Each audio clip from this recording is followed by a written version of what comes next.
નમસ્કાર દર્શક મિત્રો, ન્યૂઝ ફોર ગુજરાતમાં આપનું સ્વાગત છે। અમદાવાદથી ઇંગ્લેન્ડ જતી ઇન્ડિગો ફ્લાઇટની અંદર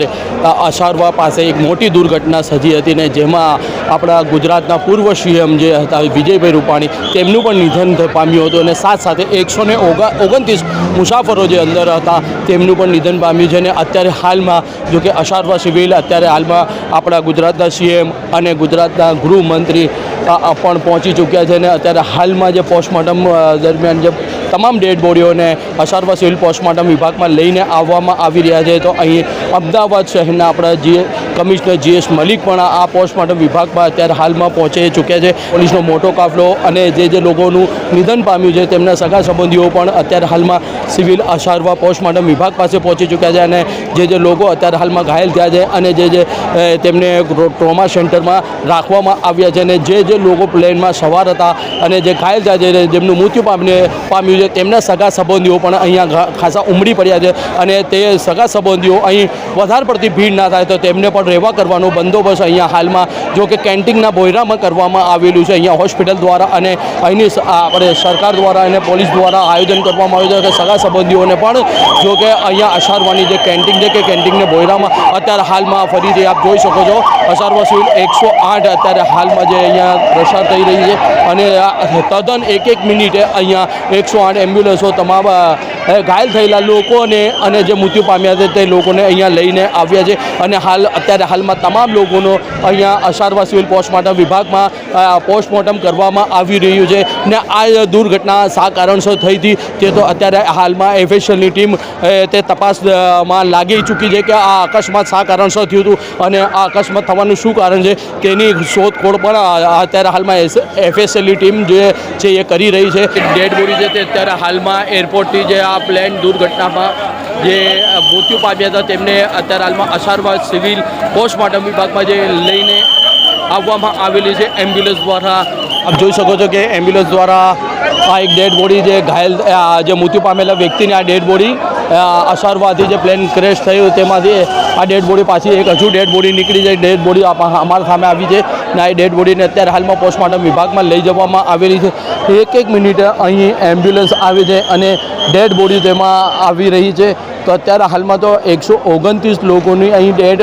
જો કે ડિક્લેર કરવામાં આવેલી છે। અહીં પોલીસનો મોટો કાફલો પણ ઘટના સ્થળે મોજૂદ છે અને આપ જોઈ શકો છો પોલીસ દ્વારા અત્યારે હાલમાં જે લોકોના ટોળા ઉમડી પડ્યા છે સગા સંબંધીઓના અને તમામ લોકોના તો તેને કંટ્રોલ કરવા માટે દોરડા પણ બાંધવામાં આવી રહ્યા છે। આપ જોઈ શકો છો ચારેકોર દોરડા બાંધીને પબ્લિક અને જે સગા સંબંધીઓ જે મૃત્યુ પામીને જે ઘાયલ થયેલા હતા તેમનું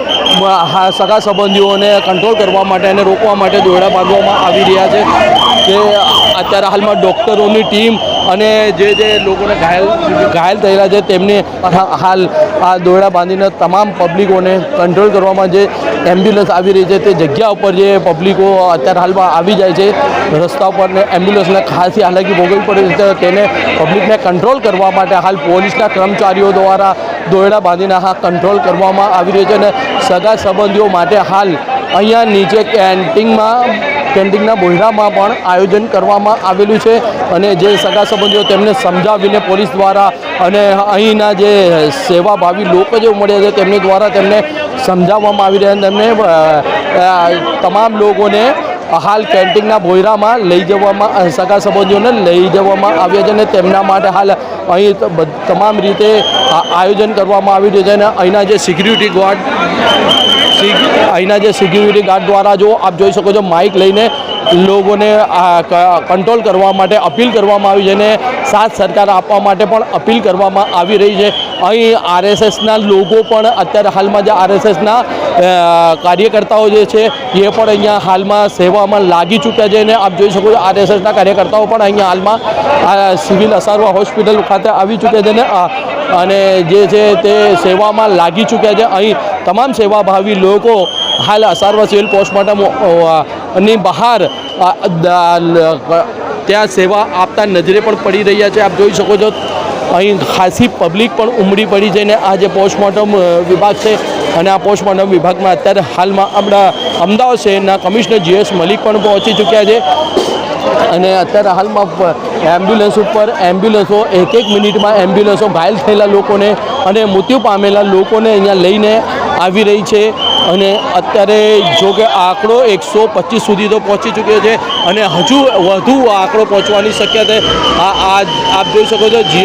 અમદાવાદ શહેર કમિશનર GS મલિક સાહેબ પણ અત્યારે હાલમાં અહીં જોવા મળી રહ્યા છે કે અમદાવાદ શહેર કમિશનર GS મલિક પણ અહીંયા પહોંચી ચૂક્યા છે. પોસ્ટમોર્ટમ વિભાગ પર પોસ્ટમોર્ટમ વિભાગની બહાર હાલ અમદાવાદ કમિશનર GS મલિક અહીં પહોંચી ચૂક્યા છે અને અત્યારે હાલમાં આપ જોઈ શકો છો એમ્બ્યુલન્સની અંદર ફરી એક ડેડ બોડી આવવાના સમાચાર છે. અને અહીં જે સેવાભાવી લોકો છે તે તાત્કાલિક દોડીને તેમના માટે સફેદ લુગડું સ્ટ્રેચર ઉપર સફેદ લુગડું પાથરી અને જે એમ્બ્યુલન્સમાં દાઝેલી હાલતમાં જે ડેડ બોડી આવેલી છે તેમને અત્યારે હાલમાં પોસ્ટમોર્ટમમાં લઈ જવામાં આવશે. અને આપ જોઈ શકો ડૉક્ટરોનો સ્ટાફ અને જે સેવાભાવી લોક છે એ પણ અહીંયા હાલમાં જે આ ડેડ બોડી આ 108માંથી કાઢવામાં આવી રહી છે. જે પ્લેન ક્રેશમાં જે જેમનું ડેડ થઈ ગઈ હતી અત્યારે હાલમાં લગભગ 2 ડેડ બોડીઓ આ 108માં લઈને આવવામાં આવેલી છે. અને અત્યારે હાલમાં તમામ લોકોને સિક્યુરિટી ગાર્ડ દ્વારા માઇકોમાં સાથ સરકાર આપવો અને તમામ લોકોને અપીલ કરવામાં આવી છે અને તમામ લોકોને સાથ સરકાર આપવા અને વિનંતી કરવામાં આવી રહી છે. આપ જોઈ શકો છો અત્યારે હાલમાં 108ની અંદર 2 ડેડ બોડીઓ લઈને આવવામાં આવેલી છે. જે પ્લેન દુર્ઘટનામાં જે મૃત્યુ પામેલા હતા તેમાંથી અત્યારે વધુ 2 ડેડ બોડીઓ બરામદ અત્યારે હાલમાં બહાર કાઢવામાં આવી છે પ્લેનમાંથી અને આ 108માં ડેડ બોડી લઈને આવવામાં આવેલી છે. અત્યારે આ પોસ્ટમોર્ટમ વિભાગ જે છે આ પોસ્ટમોર્ટમ વિભાગમાં અત્યારે હાલમાં પોસ્ટમોર્ટમ વિભાગમાં આ 2 ડેડ બોડીને દાઝેલી હાલતમાં લઈને આવવામાં આવેલી 108માં. અત્યારે હાલમાં આપ જોઈ શકો છો પોલીસ દ્વારા લોકોને કંટ્રોલ કરવામાં પણ આવી રહ્યા છે. અત્યારે હાલમાં પોલીસ દ્વારા લોકોને કંટ્રોલ કરવામાં પણ આવી રહ્યા છે અને અહીંયા તમામ સેવાભાવી લોકો પણ હાજર છે અને પોલીસ દ્વારા લોકોને સમજાવવામાં પણ આવી રહ્યા છે. ન્યૂઝ પર ગુજરાત, શરીફ ગાચી, અમદાવાદ.